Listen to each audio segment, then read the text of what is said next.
ษกรรมจิตนำพันธะดวงใจโยนพรหมลิขิตชีวิตเป็นไปถึงเป็นสันใดน้องยังไม้ปองห่วมฝันน้องเองก็เคยผิดหวังมาแล้ว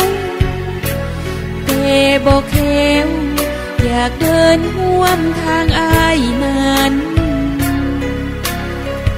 บทเรียนสองฝ่ายสอนให้หูกันอาจเข้าใจกันเพื่อปัวหัวใจโศกสันรับหูเงื่อนไขต่างฝ่ายให้ซึ้งเพียงพอปักใจเพื่อสร้างเงินหอขั้นสุดท้ายนั้นให้จบงามน้องจะช่วยแหงเป็นแม่เฮือนนั้นอย่างเที่ยงธรรมน้องนั้นจะพยายามทำเพื่ออายสร้างใหม่กันนาอย่าเอียงอย่าอายหรือหวั่นไผ่เลยอย่าเสยเมย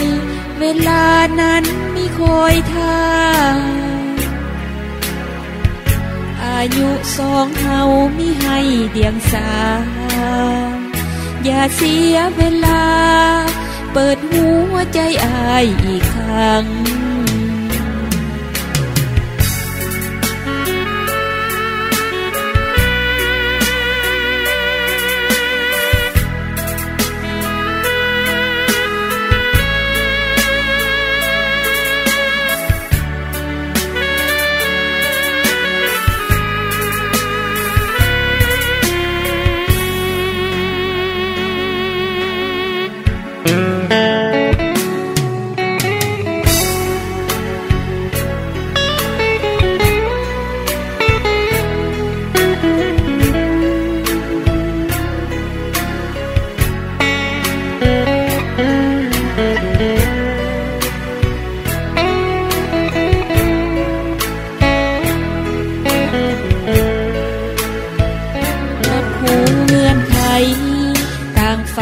ให้ซึ้งเพียงพอ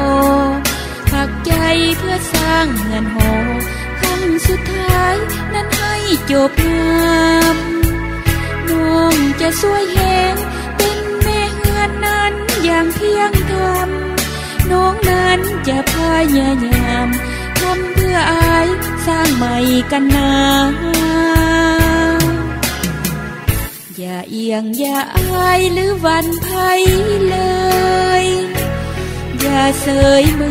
ยเวลานั้นมีคอยท่าอายุสองเฮามีให้เดียงสาอย่าเสียเวลาเปิดหัวใจอายอีกครั้ง